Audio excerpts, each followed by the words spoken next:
ಲವರ್ಗೆ ಕೈ ಕೊಟ್ಟು ಮತ್ತೊಂದು ಮದುವೆ ಆಗಿದ್ದಾನೆ ಹುಡುಗ. ಮದುವೆ ಮಂಟಪಕ್ಕೆ ನುಗ್ಗಿ ಮೋಸ ಹೋದಂತ ಯುವತಿ ಗಲಾಟೆಯನ್ನ ಮಾಡಿದಾಳೆ. ಚಿಕ್ಕಮಗಳೂರಿನ ದೊಡ್ಡೇಗೌಡ ಕಲ್ಯಾಣ ಮಂಟಪದಲ್ಲಿ ನಡೆದಿರುವಂತಹ ಘಟನೆ.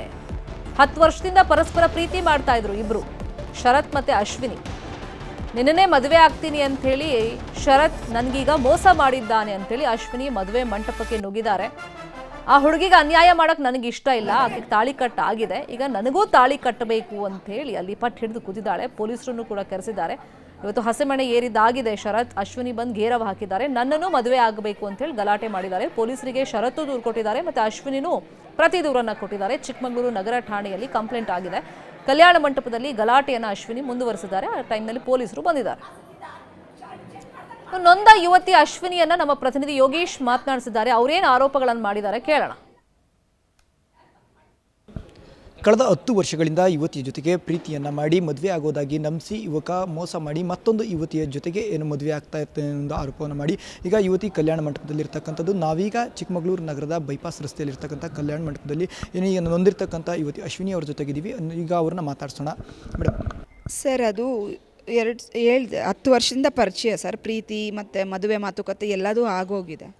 ಆಗ ಈತ ನಿನ್ನೆ ದಿನ ಶಾಸ್ತ್ರಗಳು ಎಲ್ಲ ನಡೆದಿದೆ ಅಂತ ನನಗೆ ಮೊನ್ನೆ ಮಾಹಿತಿ ಬರುತ್ತೆ. ಮೇಡಮ್, ಈಗ ಮದುವೆ ಆಗ್ತಾ ಇತ್ತು ಅಂತ ನಿಮಗೆ ಹೇಗೆ ಗೊತ್ತಾಯಿತು? ಮಾಹಿತಿ ಹೇಗೆ ತಿಳಿತು? ನನ್ನ ಒಂದು ಸೋಕಾಲ್ಡ್ ಯಾವುದೋ ಒಂದು ಫ್ರೆಂಡ್ ಸರ್ಕಲಿಂದ ಒಂದು ಬರುತ್ತೆ ಮಾಹಿತಿ, ನನಗೆ ಬರುತ್ತೆ. ಅದು ಎಕ್ಸಾಕ್ಟಾಗಿ ಹೇಳೋಕ್ಕಾಗಲ್ಲ, ಬಟ್ ಈ ಥರ ಅನುಮಾನ ಇದೆ ಅಂತ ಒಂದು ಮಾಹಿತಿ ಬರುತ್ತೆ. ನಿಮಗೆ ಮತ್ತು ಈ ಒಂದು ಶರತ್ ಅವರಿಗೆ ಯಾವಾಗಿಂದ ಪರಿಚಯ ಮತ್ತು ಯಾವ ರೀತಿಯಲ್ಲಿ ಈ ಪರಿಚಯ ಆಗಿತ್ತು ಮೇಡಮ್?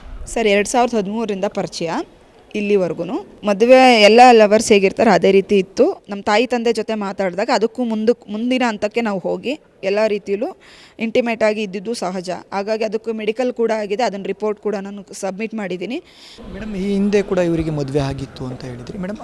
ಆ ಸಂದರ್ಭದಲ್ಲಿ ನಿಮ್ಮ ಗಮನಕ್ಕೆ ತಂದಿರಲಿಲ್ಲ ಮೇಡಮ್ ಮೊದಲೇ ಮದುವೆ ಆಗೋದು? ಸರ್, ಅವ್ರು ಮದುವೆ ಆಗಿರೋ ವಿಷಯನ ಮುಚ್ಚಿಟ್ಟು ನನ್ನ ಹತ್ರ ಮದುವೆ ಆಗ್ತೀನಿ ಅಂತ ಮಾತುಕತೆ ಮಾಡಿದ್ದು. ಆದರೆ 2015ರಿಂದ ಇವ್ರು ಪ್ರೀತಿ ಮಾಡ್ತಾರಲ್ಲ ನನ್ನನ್ನು, ಆಗ ಇವ್ರಿಗೆ ಮದುವೆ ಆಗಿರಲ್ಲ. 2018ಕ್ಕೆ ಇವ್ರು ಮದುವೆ ಆಗುತ್ತೆ.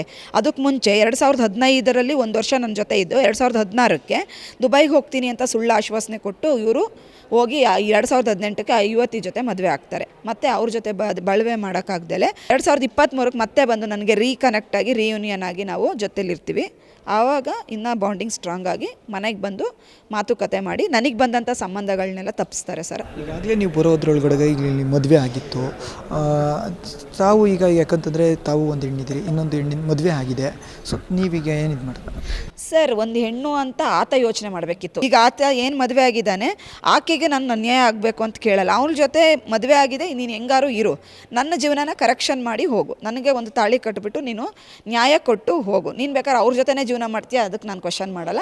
ಆಕೆಗೆ ವಿರೋಧನೂ ನಾನು ವ್ಯಕ್ತಪಡಿಸಲ್ಲ.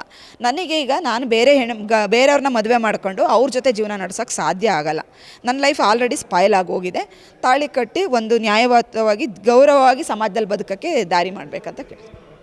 ಎಸ್, ಇವಿಷ್ಟು ಏನು ನೊಂದಿರ್ತಕ್ಕಂಥ ಯುವತಿ ಅಶ್ವಿನಿಯ ಮಾತಾಗಿರ್ತಕ್ಕಂಥದ್ದು. ಯೋಗೀಶ್ ಕಾಮೇನಹಳ್ಳಿ, ನ್ಯೂಸ್ 18 ಚಿಕ್ಕಮಗಳೂರು.